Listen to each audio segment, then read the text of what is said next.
ഓരോ കൾച്ചറുകളാണ്. അപ്പോൾ അവിടെ പോലും നമുക്ക് ഈ ആരാധനയുടെ ഭാഗമായിട്ട് ആഹാരം ഉപേക്ഷിക്കുന്ന സമ്പ്രദായം കാണാം. നമ്മൾ ചരിത്രത്തിന്റെ കുറെ കൂടി പിന്നാമ്പുറങ്ങളിലേക്ക് പോവുകയാണെങ്കിൽ ശിലായുഗ കാലഘട്ടത്തിലെ മനുഷ്യർ പോലും ആരാധനയുടെ ഭാഗമായിട്ട് ആഹാരം ഉപേക്ഷിച്ചിട്ടുണ്ടായിരുന്നു.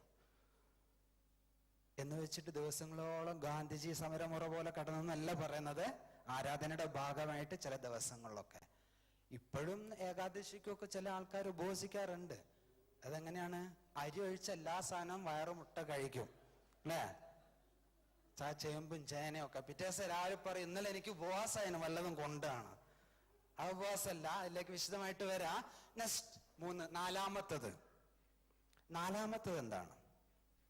അത് നമ്മുടെ ചിന്തയാണ്. നമ്മളാക്കുന്ന ചിന്തയാണ്. കഴിഞ്ഞ 5-10 വർഷങ്ങളായി നിങ്ങൾ എങ്ങനെ ചിന്തിക്കുന്നു, പ്രവർത്തിക്കുന്നു എന്നതിൻ്റെ ആകെ തുകയാണ് എന്ന് നിങ്ങൾ അല്ലേ? കഴിഞ്ഞ ഒരു 5-10 വർഷമായിട്ട് എങ്ങനെയൊക്കെ ചിന്തിക്കുന്നു, പ്രവർത്തിക്കുന്നു എന്നതിൻ്റെ ആകെ തുകയാണ് ഇവിടെ സംസാരിച്ചുകൊണ്ടിരിക്കുന്ന ഞാനും. ശരിയോ തെറ്റോ? എന്താ ഒരു ഉഷാറില്ലാത്ത? ശരിയല്ലേ? ശരിയാണെന്ന് പറയാനുള്ള മടിയാണോ? അവ ശ്രദ്ധിക്കുക. അപ്പോ അങ്ങനെയാണെങ്കിൽ ഇനി വരാനിരിക്കുന്ന വർഷങ്ങളും നമുക്കൊരു തിരുത്തലുകളും ചിന്തയ്ക്കൊരു മാറ്റങ്ങളും വരുത്തിയാൽ നമ്മൾക്ക് എത്രമാത്രം മാറ്റങ്ങൾ ഉണ്ടാവും? ശരിയല്ലേ? അല്ലേ? Are you ready? Okay, then we can start again. Rewind. First ഭക്ഷണം. ഒന്നാമത്തത് ഭക്ഷണം നമ്മൾ എന്ത് കഴിക്കണം? കൺഫ്യൂഷനാണ് അല്ലേ? ഭക്ഷണം എന്ന് പറയുമ്പോൾ തന്നെ ഒരുപക്ഷെ ചിലർക്ക് മനസ്സിലേക്ക് ബർഗറും സാൻഡ്വിച്ചും ഒക്കെ ആയിരിക്കും കടന്നു വരിക. 4-5 അട്ടി അല്ലേ? ഇത് വായിലൊന്നും കൊള്ളൂല. കഴിഞ്ഞ ദിവസം ഒരാളിങ്ങനെ ഒരു ഫിലിപ്പീൻസ് ഇത് കഴിക്കുന്നത് കണ്ടപ്പോൾ ഞാനിങ്ങനെ നോക്കിപ്പോയി, അയാൾ എത്രമാത്രം പാടുപെടുന്നുണ്ടെന്ന്. ഇത് അകത്തോട്ട് കാരണം അങ്ങനെ വാ പൊളിച്ചിട്ട് കിട്ടുന്നില്ല. എന്നിട്ട് 2 കൈ അമർത്തിയിട്ട് ബർഗർ ഇങ്ങനെ അമർത്തിയിട്ട് എന്താണ് ആ സാധനം ഇതിന്റെ ഉള്ളിലുള്ള സാധനം അങ്ങോട്ടും ഇങ്ങോട്ടൊക്കെ ഇങ്ങനെ സ്പ്രെഡ് ചെയ്ത് പോകുന്ന കാണുന്നത്. അപ്പോ ഞാൻ ജസ്റ്റ് ഭക്ഷണം എന്ത് കഴിക്കണം എന്നൊക്കെ ചോദിക്കും. പെട്ടെന്ന് അതൊക്കെ നമ്മൾ ഇവിടെ ഇരിക്കുമ്പോൾ നമ്മുടെ മനസ്സിലേക്ക് വരാം. എന്താണ് നമ്മുടെ ഭക്ഷണം? അത് നൈസർഗികമാണ്. ഒരു ജീവജാലങ്ങളെ അത് പഠിപ്പിക്കേണ്ട ആവശ്യമില്ല. ഒരു ജീവജാലങ്ങളെയും പഠിപ്പിക്കേണ്ട ആവശ്യമില്ല.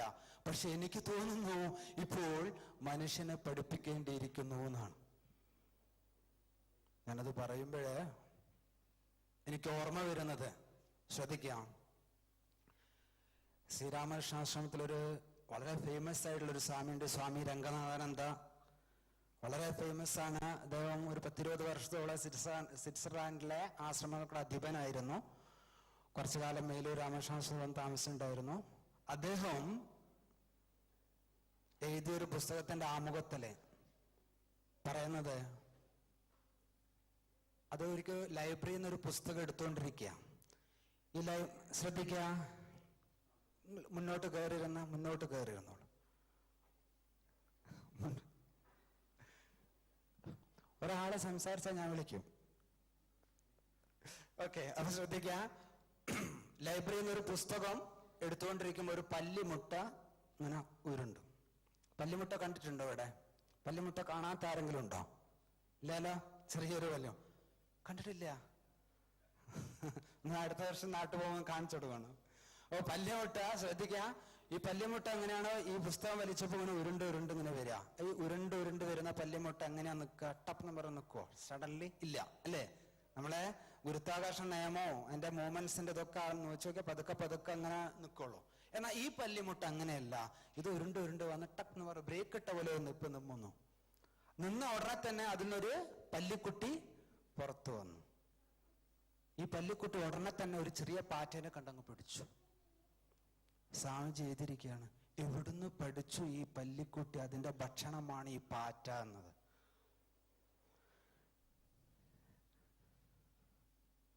ചിന്തിക്കാനുള്ള വിഷയമല്ലേ അത്? അല്ലേ? നിങ്ങൾ ചിന്തിക്കുന്നുണ്ടോ? ഉണ്ടല്ലേ? ഈ പല്ലിക്കുട്ടി എങ്ങനെ പഠിച്ചു അത് അതിന്റെ ഭക്ഷണമാണെന്ന്? ചിന്തിക്കണം. എന്തെങ്കിലുമൊക്കെ നമ്മളങ്ങനെ ചിന്തിക്കുമ്പോൾ ഇങ്ങനെയുള്ള നമുക്കൊരു എന്താ പറയാ, ഒരു അമിതമായ ജിജ്ഞാസ ചില ചിന്തകളിൽ ഉണ്ടാകുമ്പോഴാണ് നമ്മൾ ഡെവലപ്പ് ചെയ്യുന്നുള്ളൂ. നമുക്കറിയാം ഐസക് ന്യൂട്ടൻ ഒരു മരത്തിന് ചുവട്ടിൽ ആപ്പിള് വീണു അല്ലെ? ഐസക് ന്യൂട്ടൻ തന്നെയല്ലേ? ആപ്പിള് വീണപ്പോ ഐസക് ന്യൂട്ടൻ ചിന്തിക്കുകയാണ്, ഇതെന്താണ് ഇങ്ങോട്ട് വന്നത്, എന്തുകൊണ്ട് മുകളിലോട്ട് പോകുന്നില്ല എന്നല്ലേ? നമ്മളിരിക്കുമ്പോ എന്തെല്ലാം തേങ്ങ വീണിക്കില്ലേ, തെങ്ങ് വീണിട്ട് ആൾക്കാർ മരിച്ചില്ലേ, എന്നിട്ട് നമ്മൾ എന്ത് ചിന്തിച്ചിട്ടില്ല, ഇതെന്താണ് താഴോട്ട് തന്നെ വരുന്നതെന്ന്. പക്ഷെ ഐസക് ന്യൂട്ടന്റെ മനസ്സിലെ ചിന്ത അത് ഐസക് ന്യൂട്ടൻ നിശബ്ദനാക്കി.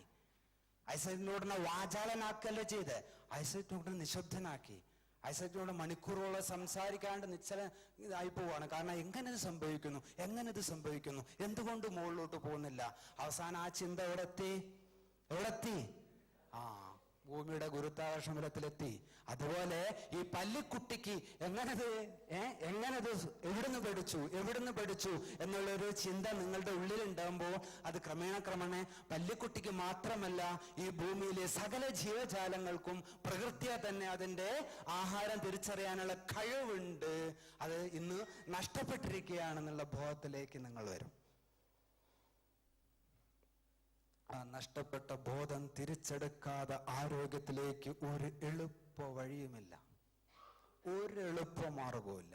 പല കമ്പനിയും പലതരം മരുന്നുകൾ ഇറക്കിയിട്ടുണ്ടാവും നിങ്ങൾക്ക് വേണ്ടിയിട്ട്. ഇത് ന്യൂട്രീഷനാണ്, ഇത് എന്താ പറയാ, ഒട്ടും കെമിക്കൽ ചേർക്കാതെ അതിന്റെ ന്യൂട്രീഷൻ അതേപടി വലിച്ചെടുത്തിട്ടുണ്ടാക്കിയ ക്യാപ്സ്യൂളാണ്. അതുകൊണ്ട് ഇതിന് വില കൂടുതലാണ്. 10 ടാബ്ലറ്റ്സിന് 1000-2000 ദിർഹമൊക്കെ വരും. അങ്ങനെയൊക്കെയാണ് അവർ പറയാ.